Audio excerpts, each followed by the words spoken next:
Bismillahirrahmanirrahim. Assalamualaikum warahmatullahi wabarakatuh. 105,8 FM Inspirasi Keluarga Anda.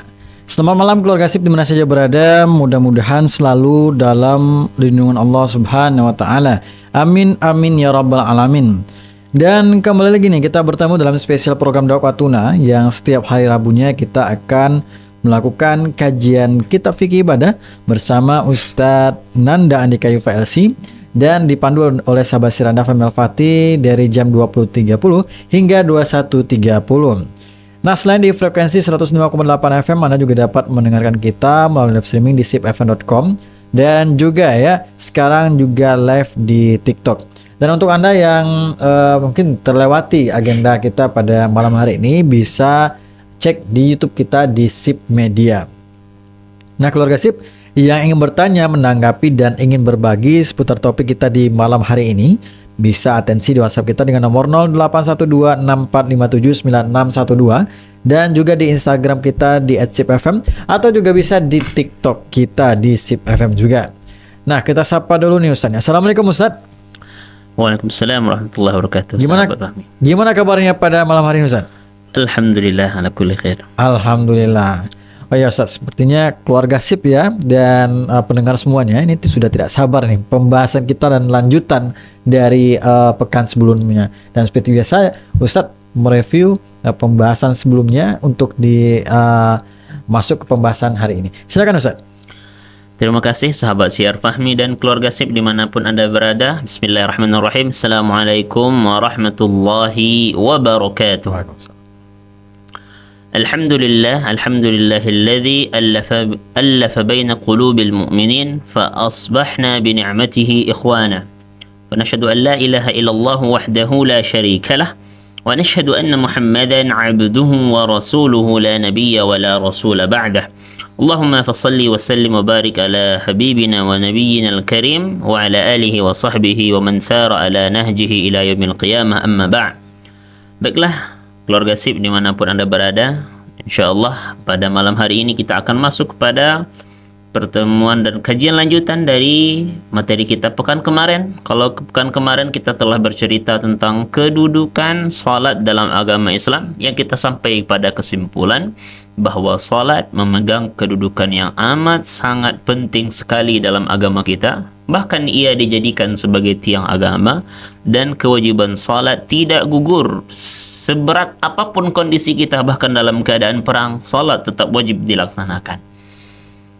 Dan juga kita sudah sebutkan bahwasanya amalan pertama yang diwajibkan, ibadah pertama yang diwajibkan adalah salat, dan yang akan pertama dihisab yang sebagai penentu amal soleh kita apakah baik atau buruk juga nanti di akhirat adalah salat. Maka menyambung kajian itu, kita masuk tema pada malam hari ini berkaitan dengan pandangan Islam terhadap Muslim yang meninggalkan salat.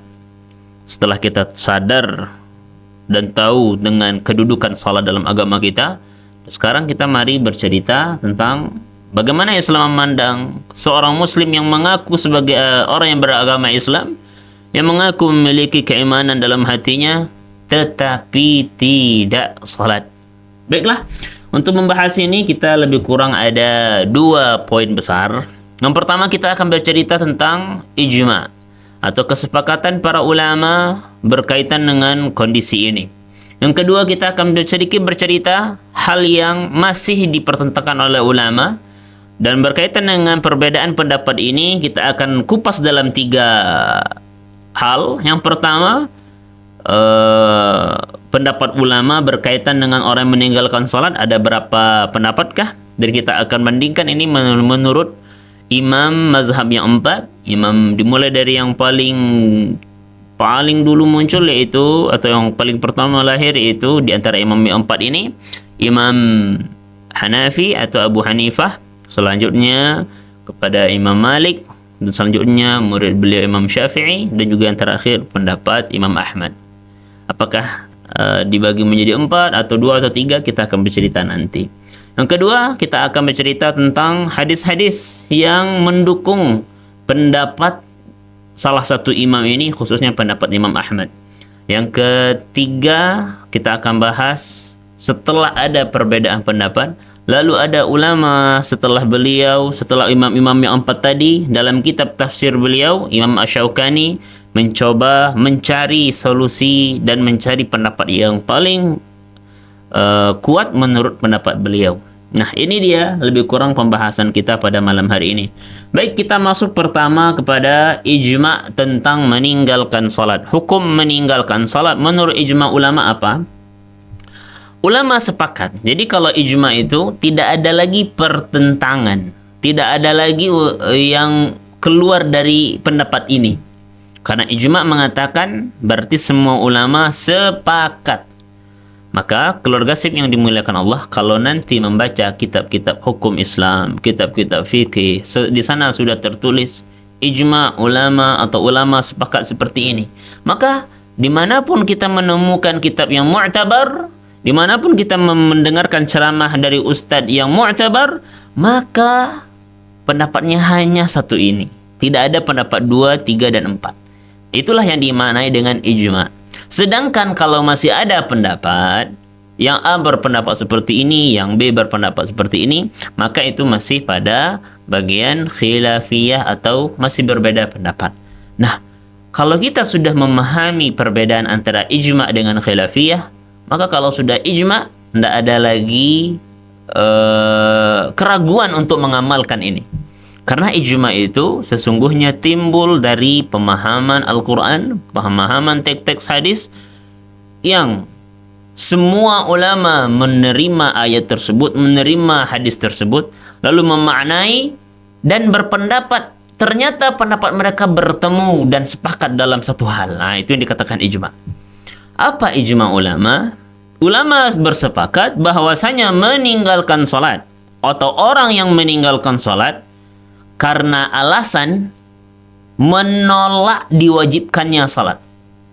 Dalam artian dia berkeyakinan bahwasanya sholat tidak wajib. Kalau ini yang terjadi, maka ulama sepakat ini merupakan bagian dari kekufuran. Bagian dari penolakan syariat. Sehingga efeknya hal ini bisa mengeluarkan orang yang bersangkutan dari agama Islam. Karena dia menolak syariat Islam. Dia menolak kalau sesungguhnya sholat itu bagian dari agama kita. Bahkan tiang dari agama kita. Nah, orang yang seperti ini kondisinya, tak ada satupun ulama yang memberikan kelonggaran, dia masih ditunggu untuk bertobat. Tidak. Orang yang seperti ini, kalau memang pendapatnya tidak berubah, masih kukuh kalau sesungguhnya kewajiban sholat itu tidak ada. Padahal kita sudah sebutkan banyak ayat yang memerintahkan untuk sholat. Banyak hadis yang memerintahkan untuk sholat. Di balik ayat dan hadis masih mengatakan sholat tidak wajib. Tidak ada perintah untuk sholat. Maka hal inilah yang mengeluarkan seseorang, pendapat inilah, keyakinan inilah, landasan pemikirannya seperti inilah yang membuat dia kufur kepada Allah. Menolak kebenaran. Menolak agama itu sendiri, walaupun dia mengaku sebagai muslim, tapi kaedahnya kalau sudah menolak perintah salat berarti menolak beragama Islam. Ini dia menurut ijma' ulama. Semua ulama sepakat dengan satu pendapat ini. Baiklah, keluarga sip dimanapun Anda berada, kita masuk pada bagian kedua. Kalau kita sudah bercerita tentang ijma', ternyata pada hukum meninggalkan salat masih ada sedikit perbedaan. Khususnya berkaitan dengan alasan dia meninggalkan sholat. Kalau meninggalkan karena menolak, sepakat semuanya kufur. Sepakat semuanya ini menolak agama. Sepakat semuanya kalau orang yang seperti ini berarti secara tidak langsung, sadar atau tidak sadar, dia mengeluarkan dirinya sendiri dari agama Islam. Karena dia menolak hal yang penting dari agama, yaitu pelaksanaan sholat. Sedangkan orang yang meninggalkan salat, sementara dia masih beriman dan meyakini kalau salat itu wajib.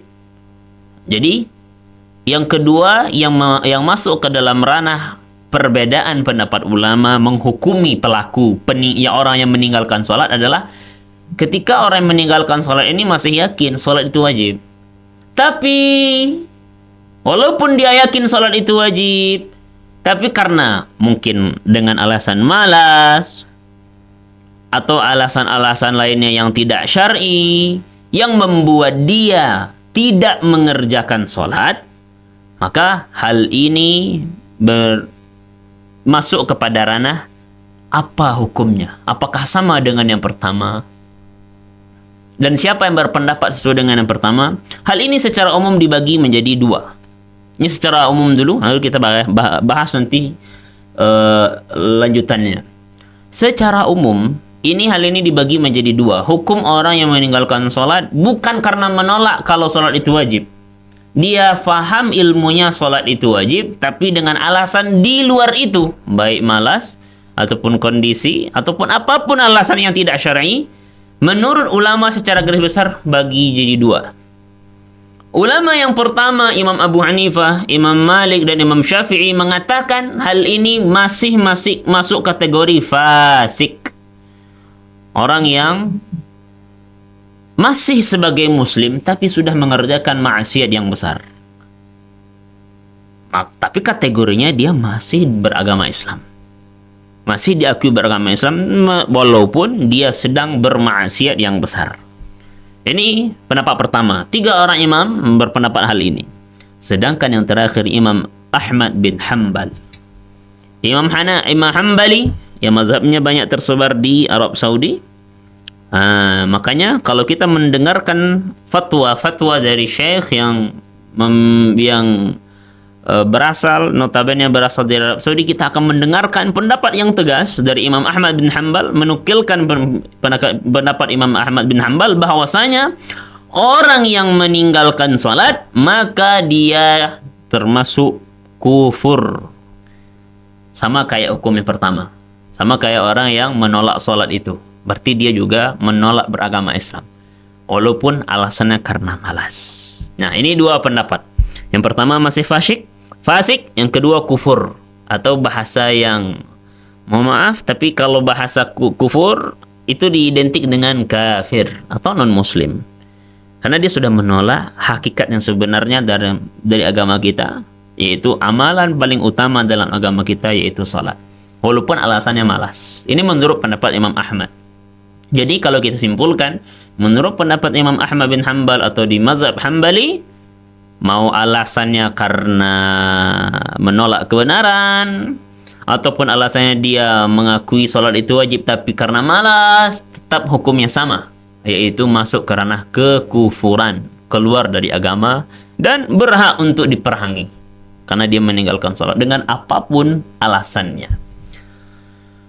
Baiklah, sebelum itu ternyata kita balik ke pendapat pertama yang mengatakan bahwa itu fasik. Itu dibagi lagi jadi 2. Menurut pendapat Imam Hanafi, walaupun itu fasik, tetapi dan orang yang fasik ini diminta untuk segera bertaubat. Kalau dia tidak mau taubat, maka kena hukum had. Nanti kita akan berbicara had itu sudah diatur hukumannya oleh Al-Quran. Sudah ada keterangannya dalam hukum fikih. Ada apakah membebaskan budak, apakah dia berpuasa atau memberikan pakaian, maka itu hukumannya akan diatur dalam hukuman had. Keterangannya nanti di mazhab Hanafi. Sedangkan menurut Imam Syafi'i dan Imam Maliki, dan rasanya beberapa negara Islam mempraktekkan ajaran ini, bahwasanya dia termasuk fasik dan diminta untuk bertaubat. Kalau tidak taubat, hukumannya bukan had, tapi hukuman tahdzir. Hukuman tahdzir ini adalah hukuman yang secara spesifik tidak diatur dalam Islam. Tidak disebutkan harus memerdekakan budak, tidak. Ini bisa dikaitkan dengan hukum suatu negara. Bisa saja hukumnya dipenjara, disita hartanya, dibekukan rekeningnya. Ini hukum tahdzir yang membuat dia mau berubah atau mau mengerjakan salat.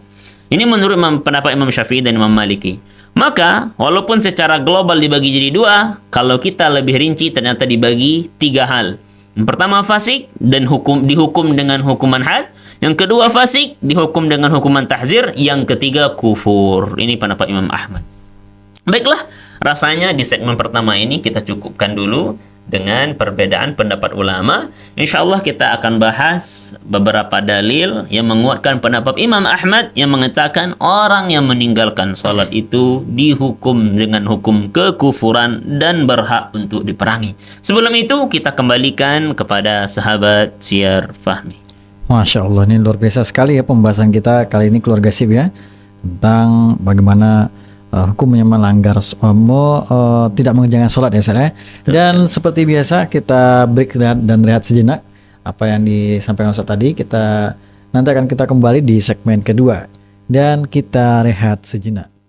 105,8 Radio SIP FM, inspirasi keluarga Anda. Keluarga SIP, kita lanjutkan kembali di segmen kedua ini bersama Ustadz Nanda Andika IFLC dalam kajian kitab fikih ibadah. Silakan Ustadz.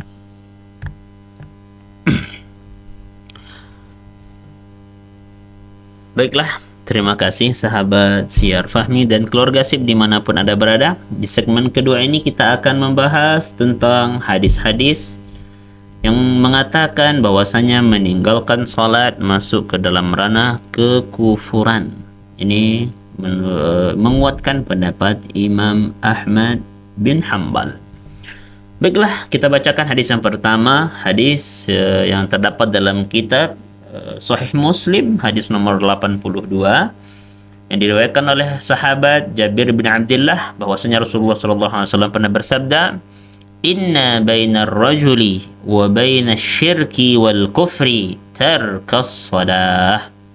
Sungguh batasan antara seseorang, maksudnya seorang muslim, yang membatasi dia dengan syirik dan kufur, syirik dan kekafiran itu, yang membatasi seorang muslim dengan syirik dan kafir adalah ketika dia meninggalkan sholat. Jadi sholat ini sebagai pembatas nih. Muslim sholat maka dibatasi dan dijauhkan dia dari perbuatan syirik dan kekufuran. Maka kalau sholat ini sudah ditinggalkan, maka hilanglah pembatasnya dan tergabunglah, walaupun dia mengaku sebagai muslim, tak ada lagi yang membatasi keislaman dia dari kemusyrikan dan kekufuran. Maka dalam hadis ini terlihat jelas bahwasanya orang yang meninggalkan salat mengerjakan atau masuk ke ranah kekufuran, menolak agama Islam itu sendiri. Baik, hadis yang kedua, hadis yang diriwayatkan oleh sahabat Buraidah yang terdapat dalam hadis Imam Tirmizi nomor hadis 2621 ataupun Imam Nasa'i nomor hadis 464 dengan sanad yang sahih insyaallah. Al-ahdu alladhi bainana wa bainahum as-salah. Ini hadis ini hampir mirip dengan yang sebelumnya, yaitu pembatas antara kita. Jadi pembatas atau pembeda atau perjanjian yang mengikat antara kita dan mereka, yang memisahkan antara kita yang muslim, kita yang orang-orang beriman dengan mereka yang masih kafir. As-salah adalah ibadah salat. Faman tarakaha faqad kafar. Maka orang yang meninggalkan salat sebagai pembatas dengan orang-orang yang non-muslim, kalau sudah ditinggalkan salat, faqad kafar, masuk ke ranah non-muslim atau masuk ke ranah kekufuran. Ini dia hadis dari Buraidah yang maknanya hampir sama, mendukung kalau meninggalkan salat apapun alasannya. Baik meninggalkan salat, karena di sini masih umum, bercerita tentang pendapat umum. Pokoknya kalau tinggal salat, maka tidak ada lagi pembatas dengan ranah kekufuran. Hadis lain, ini hadis yang diriwayatkan dari Abdullah bin Amr bin As, bahwasanya Rasulullah SAW pernah bersabda berkaitan dengan salat. Salah satunya tentang fadilah salat di hari kiamat. Man hafadha 'alaiha kanat lahu nura wa burhana wa najah. Orang yang memelihara dan mendirikan salat, mengerjakan salat, maka salat ini di hari kiamat akan menjadi cahaya, akan menjadi bukti keimanan, akan menjadi penyebab penyelamat dan keselamatan di hari kiamat. Jadi salat akan menjadi penerang nanti di hari kiamat, menjadi bukti keimanan dia di hari kiamat. Sebaliknya, Wa man lam yuhafidh 'alaiha, sedangkan orang-orang yang tidak menjaganya, lam takun lahu nura, di hari kiamat dia tidak punya cahaya penerang. Wala najata, dan tidak memiliki asbab yang menyelamatkan dia dari sulitnya hari kiamat nanti, dari azab api neraka nanti. Wala burhana, dan di hari kiamat orang yang tidak menjaga salat, orang yang meninggalkan salat dengan sengaja, tidak ada bukti keislaman dia, tidak ada bukti keimanan dia yang menjaga dia dari azab api neraka nanti. Wa kana yaumal qiyamah, maka orang-orang yang tak ada tanda keimanan, tak ada sebab keselamatan, tidak ada cahaya penerangan di hari kiamat karena meninggalkan salat, ma'a Qarun wa Fir'aun wa Haman wa Ubay bin Khalaf, maka mereka akan ditempatkan bersama Qarun di neraka, Fir'aun juga di neraka, Haman juga di neraka, Ubay bin Khalaf juga di neraka. Hal ini ada di sini indikasi ancaman. Kalau masih meninggalkan salat, Anda akan masuk neraka. Sebagaimana diterangkan dalam Al-Quran, nama-nama tadi akan dimasukkan ke dalam api neraka. Berkaitan dengan ini, Imam Ibn Qayyim memberikan pendapat beliau. Orang yang tidak bisa menjaga salat, itu biasanya disebabkan oleh beberapa hal. Nah, ini boleh dilihat. Kok orang bisa ya tidak jaga salat atau meninggalkan salat? Bisa jadi penyebab pertamanya adalah karena kekayaan, disibukkan dengan untuk jadi kaya, atau disibukkan karena kerajaan, atau disibukkan karena kekuasaan, dan terakhir yang keempat, disibukkan karena perniagaan. 4 faktor menurut Imam Ibnu Qayyim Al-Jauzi, hal yang membuat kita lalai dari salat. Yang pertama kekayaan, kedua kerajaan, yang ketiga kekuasaan, yang keempat perniagaan atau bisnis. Sedangkan orang-orang yang sibuk karena kekayaan dan akhirnya tidak mengerjakan salat, berdasarkan hadis tadi akan didekatkan dengan salah satu dari yang 4.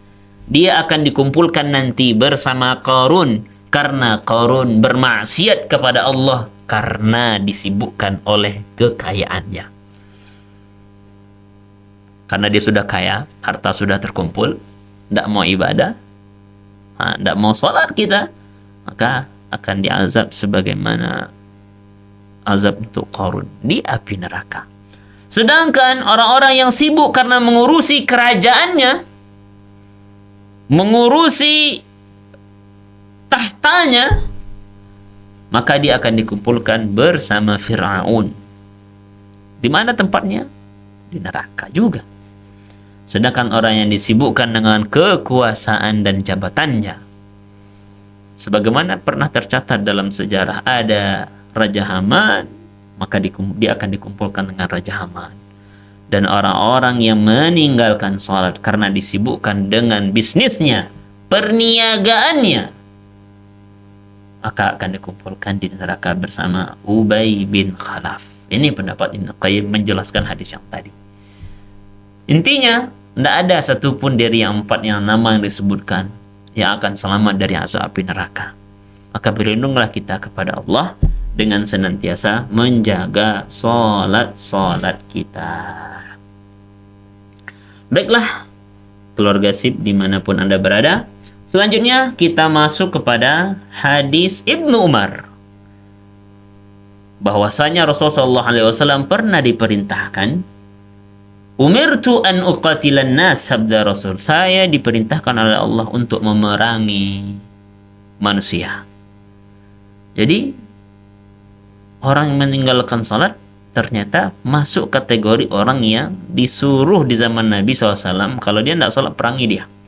Hatta yashhadu an la ilaha illallah, sampai kapan tidak jadi diperangi? Kalau mereka sudah bersyahadat, asyhadu an la ilaha illallah wa anna muhammadar rasulullah, wa asyhadu anna muhammadar rasulullah.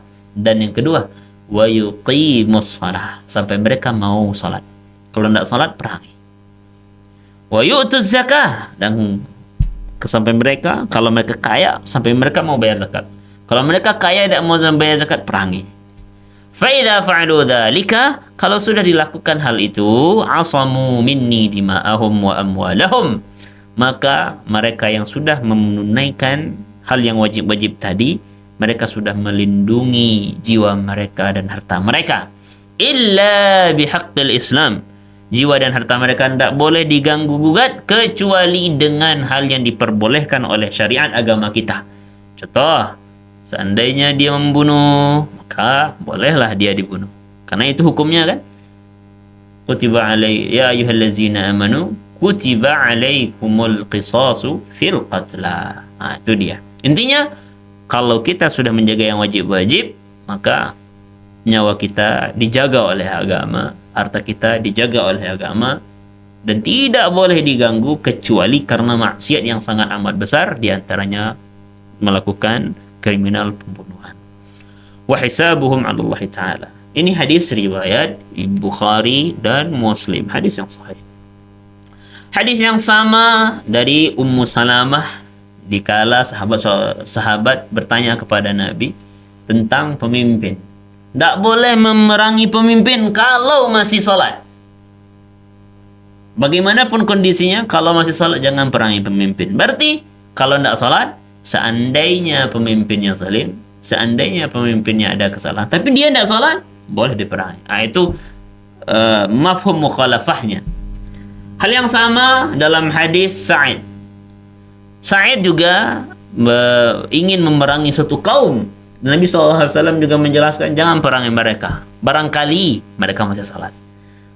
Sa'id bahkan dalam hadis ini orang bahkan menanyakan kepada Nabi SAW, ya Rasulullah, barangkali dia salatnya itu cuman pura-pura. Ya, Rasulullah SAW jelaskan, Allah Subhanahu Wa Taala membebani kita yaitu pada yang zahir-zahirnya. Nampaknya dia masih salat, maka jangan perangi. Berkaitan dengan hati dan niat mereka, apakah ikhlas atau tidak, itu hisabuhu ilallah ta'ala, itu diserahkan kepada Allah. Maka hal ini, dalam hadis ini ada mafhum mukhalafahnya. Kalau masih sholat, jangan diperangi. Kalau nggak sholat, baru boleh diperangi. Maka dari semua hadis ini akan mendukung pendapat Imam Ahmad bahwasanya orang-orang yang meninggalkan sholat masuk karena kekufuran, karena dalam agama kita yang boleh diperangi hanya orang-orang yang masuk karena kekufuran atau non-muslim. Itu pun, nah ini kita kasih kunci. Di zaman Nabi SAW, kenapa orang yang non-muslim boleh diperangi? Karena memang di kala itu non-muslimnya atau kafirnya namanya kafir harbi, kafir yang boleh diperangi. Sedangkan di zaman sekarang, nah ini dia, pada zaman perdamaian, ketika negara-negara sudah saling menjalin kerjasama, maka tidak ada lagi boleh sembarang memerangi. Jangankan sesama kita yang satu warga negara, dengan negara yang notabene non-muslim pun atau negara kafir atau negara non-muslim, tidak boleh sembarang memerangi. Kenapa? Karena sudah ada perjanjian perdamaian, dan ini masuk ke dalam kafir mu'ahad, kafir dhimmi, dan seterusnya. Maka hal ini perlu dipahami. Jangan nanti memakai hadis tentang kalau orang tidak sholat berarti boleh diperangi, Ustaz. Lalu tetangga saya nggak sholat, saya perangi dia, Ustaz. Nggak sampai situ. Di zaman Nabi SAW hal ini karena memang orang non-muslim di zaman beliau itu dalam keadaan tidak ada perjanjian damai. Kalau ada non-muslim di samping kita nanti atau tetangga kita paksa dia harus muslim, Ustaz. Kalau dia nggak muslim dan tidak sholat, kita perangi dia dan sebagainya. Tidak boleh. Karena di agama kita mengakui ada non-muslim yang mu'ahad, ada yang non-muslim zimmi dan sebagainya. Hal itu menjamin hak beragama mereka. Yang disuruh kita untuk mendakwahi mereka silahkan, tapi tidak sampai derajat perang. Hal inilah yang perlu kita kasih garis bawah, bedakan antara latar belakang kondisi di zaman Nabi SAW ketika perintah ini diturunkan, karena objeknya atau lawan atau kondisi masyarakat waktu itu adalah kategori non-muslim harbi. Kalau tidak kita perangi, mereka yang merangi kita. Sedangkan muslim zaman sekarang secara umum di dunia secara global kebanyakan adalah muslim atau non-muslim yang mu'ahad, atau non-muslim yang musta'man, atau non-muslim yang dhimmi dengan ketentuan-ketentuan masing-masing. Dan sekali lagi, di segmen kedua ini kita tutup sampai di sini. Hadis yang banyak ini mendukung pendapat bahwasanya orang yang sengaja meninggalkan sholat secara umum, baik karena menganggap sholat itu tidak wajib, atau dia menganggap wajib tapi karena malas dan sebagainya, dia masuk kategori ranah kekufuran. Yang perlu kita ambil, maka hati-hati, jangan sembarangan dan jangan ringan untuk meninggalkan kewajiban sholat. Karena itulah kebaikan kita di dunia, dan itulah pembimbing kita dan sebagai bukti keislaman kita di akhirat, agar kita bisa memperoleh syafaat Nabi SAW dan surga Allah Subhanahu wa Ta'ala. Kita cukupkan di segmen kedua ini. Kita kembali kepada sahabat Syiar Fahmi. Masya Allah, nih luar biasa sekali ya keluarga SIP ya. Ini sudah di segmen kedua, tapi nanti kita akan lanjutkan kembali di segmen ketiga, segmen terakhir kita bersama Ustadz Nanda. Dan kita lanjutkan kembali nih setelah pesan-pesan yang berikut ini. 105,8 Radio SIP FM, inspirasi keluarga Anda. Keluarga SIP, sekarang kita berada di segmen ketiga bersama Ustadz Nanda, dan kita persilakan kepada Ustadz Nanda. Baiklah, terima kasih sahabat Syiar Fahmi. Terima kasih sahabat Syiar Fahmi dan keluarga SIP dimanapun Anda berada. Dan kita masuk pada segmen ketiga, juga pada pembahasan yang terakhir. Dan setelah kita mengkaji tentang perbedaan pendapat yang kita sudah simpulkan tadi, ada 3 pendapat. Pertama, Imam Hanafi mengatakan orang meninggalkan sholat karena malas atau alasan yang lain, bukan karena menolak kebenaran atau menolak kewajiban sholat, maka dihukum sebagai orang fasik, wajib diminta untuk bertobat. Kalau tidak bertobat dikena hukuman had. Sedangkan Syafi'i dan Maliki hal yang sama, orang meninggalkan sholat karena malas dan sebagainya, dia dihukum sebagai fasik juga, tetap diminta untuk bertobat, dinasihati untuk bertobat. Kalau tidak mau juga ditobat, harus dikasih hukuman. Kalau yang sebelumnya hukum had, kalau sekarang hukum tahzir, seperti di penjara dan sebagainya. Sedangkan pendapat Imam Ahmad bin Hanbal sama dengan ijma ulama, walaupun meninggalkan salat dengan tidak menolak kebenaran atau karena malas saja, tetap dia masuk kepada ranah kekafiran, akan menjadikan dia kategori non-muslim. Kita juga sudah bacakan hadis-hadis yang mendukung pendapat ini. Sehingga di segmen terakhir ini kita akan bacakan atau kita akan jelaskan salah satu isi dari tafsir Imam Asy-Syaukani. Beliau mentarjihkan atau beliau mendukung pendapat Imam Ahmad bin Hanbal dengan perkataan beliau, dengan pendapat beliau, yang benar adalah orang-orang yang meninggalkan sholat maka dia masuk ke ranah kekufuran sehingga boleh diperangi. Itu pendapat beliau.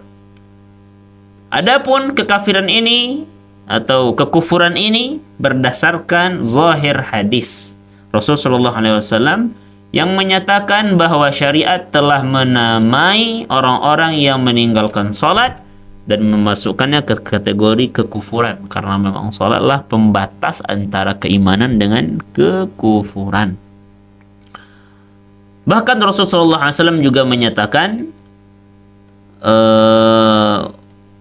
bahwasanya orang-orang yang sengaja meninggalkan salat walaupun tidak menolak apapun alasannya, baik karena satu dan banyak hal ini akan termasuk kerana kekufuran. Tetapi yang perlu kita berikan garis bawah, walaupun sudah masuk kerana kekufuran, hal ini tidaklah mencegah untuk mendapatkan ampunan Allah Subhanahu wa Ta'ala. Maka kalau kita kaitkan kajiannya dengan besarnya rahmat dan kasih sayang Allah, serta Allah Maha menerima taubat, walaupun dengan tindakan sendiri karena mengerjakan salat dia masuk ke ranah kekufuran selama ini, apakah hal ini menutup pintu taubat dia untuk berislam sebaik-baiknya? Jawabannya tidak. Hal ini sebagaimana dilihat menurut Imam Asy-Syaukani, sahabat yang terdahulu pun, bahkan yang dikatakan sebagai sahabat atau umat terbaik, sahabat-sahabat Nabi Sallallahu Alaihi Wasallam, diterima keislamannya, bahkan ada yang dijamin masuk surga dengan maksiat-maksiat mereka yang memasukkan ke ranah kekufuran juga, baik itu kesyirikan. Tetapi ketika mau bertaubat, Allah terima dan bahkan Allah janjikan dengan surga. Hal itu jugalah yang perlu kita landasi dalam kehidupan kita. Walaupun masih ada seorang muslim yang belum sholat, sebaiknya kita memandangnya bukan untuk menyematkan kata-kata non-muslim padanya. Dia masih muslim, tapi dia butuh sentuhan kita, dia butuh dakwah kita.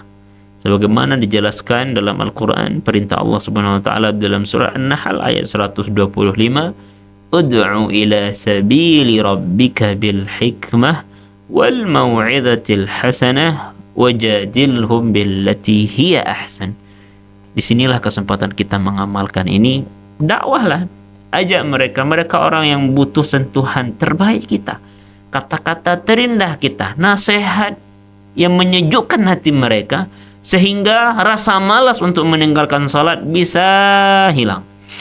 Alasan-alasan baik kesibukan karena kekayaan, karena tahta, karena kekuasaan, bahkan karena bisnisnya, dengan sibuk ini dengan kata-kata yang baik, bahkan tidak langsung mencap seseorang sebagai kafir, karena sebagaimana difahami dalam agama kita, pengucapan kata engkau kafir terbatas bagi orang-orang yang alim. Sedangkan kita untuk menjaga kata-kata yang baik, kalaupun ingin menasihati, yang dinasihati bukan orang personalnya, bukan engkau kafir, bukan, tapi kita nasihati dengan mensifati orang tersebut sebagaimana ayat-ayat Al-Quran mensifati orangnya, bukan anta kafir, bukan, tapi lebih kepada orang-orang yang meninggalkan sholat, maka dia masuk ke ranah kekufuran, seperti hadis Nabi tadi, wa man tarakaha faqad kafar. Dan siapa? Nggak jelas kan? Ini sifatnya orang-orang yang meninggalkan salat, maka dia masuk ke ranah kekufuran.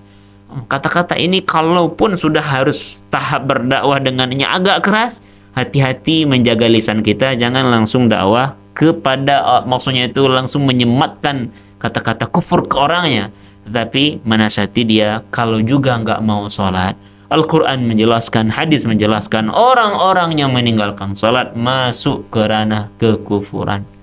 Nah, itulah sebaiknya kita untuk dalam berdakwah, ketika melihat orang yang belum sholat, lunakkan hati kita, dan ini kesempatan dakwah kita.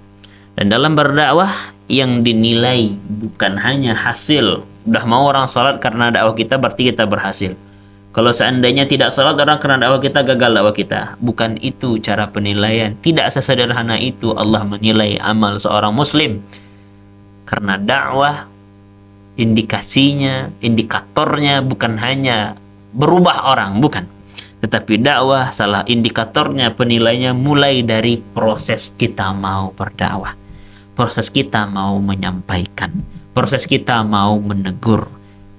Masalah dia mau berubah dengan perkataan kita, itu menjadi penilaian selanjutnya. Tetapi kita sudah mendakwahkan yang seperti itu, mengasih tahu kepada sesama muslim, kalau masih meninggalkan sholat takut nanti masuk ke ranah kekufuran, dan seandainya meninggal dalam keadaan meninggalkan sholat, maka dia tidak menjaga firman Allah yang diulang-ulang setiap Jumat, wala tamutunna illa wa antum muslimun. Jangan sampai nanti meninggal sedangkan kita tidak diakui dan tidak ada bukti sebagai seorang muslim. Karena nanti di hari kiamat, yang membuktikan keislaman kita, yang membuktikan keimanan kita berdasarkan hadis yang dibacakan tadi, adalah yang pertama terlebih dahulu, bukan amal-amal yang lain, bukan kebaikan-kebaikan kita yang lain. Yang pertama akan menjadi bukti kebenaran iman kita dan kebenaran Islam kita adalah salat kita. Maka apapun pendapat yang kita ambil, apakah kita sepakat dengan Imam Syaukani yang memasukkan ke ranah kekufuran, atau kita sepakat dengan Imam Hanafi memang fasik tapi harus dikasih had, atau pendapat Imam Maliki dan Imam Syafi'i orang fasik tapi dia muslim tapi berdosa sehingga dia harus dikasih hukuman. Manapun pendapat yang kita ambil, silahkan, tapi tetap yang harus kita lakukan, segeralah salat, laksanakanlah salat, karena memang itulah kebaikan di dunia kita dan kebaikan di akhirat kita. Sekali lagi kami ingatkan, kedudukan salat, tak dibolehkan oleh agama kita meninggalkan salat walaupun kehidupan kita sedang dalam kesulitan, sedang dalam kesempitan seperti perang. Orang perang bagaimana? Tapi tetap perang tidak menggugurkan kewajiban salat. Alhamdulillah, summa alhamdulillah, kita rasanya sekarang tidak berada dalam kondisi berperang. Lalu alasan apa lagi yang membuat kita untuk tidak melaksanakan sholat? Itu yang dapat kami sampaikan. Semoga berkah untuk yang mendengarkan dan berkah untuk kami yang menyampaikan. Terhadap setiap kesalahan kepada keluarga SIP kami mohon maaf sebesar-besarnya, dan kepada Allah Subhanahu wa taala kami mohon ampun. Subhanakallahumma bihamdika nashhadu an la ilaha illa anta nastaghfiruka wa natubu ilaik. Assalamualaikum warahmatullahi wabarakatuh. Waalaikumsalam warahmatullahi wabarakatuh. Wah, tidak terasa ya keluarga SIP ya dan Ustadz Nanda, kita sudah berada di penghujung spesial program Doa Tuna, dan semoga apa yang sudah dibahas oleh Ustadz tadi dapat menambah keimanan kita kepada Allah, cinta kita kepada Islam, dan tentunya bermanfaat serta kita ambil ibrahnya untuk diaplikasikan dalam kehidupan sehari-hari. Terima kasih banyak Ustadz kedatangannya dan ilmunya berbagi kepada kita pada malam hari ini. Dan kalau gitu keluarga SIP ya, Ustadz Nanda Andika UFLC dan sahabat Serada Family Al-Fatih pamit dari spesial program Dakwah Tuna. Tapi jangan kemana-mana dulu nih, karena masih banyak program dan informasi menarik lainnya. Mohon maaf apabila ada salah kata. Subhanakallahumma bihamdika asyhadu an la ilaha illa anta astaghfiruka wa atubu ilaik. Wassalamualaikum warahmatullahi wabarakatuh.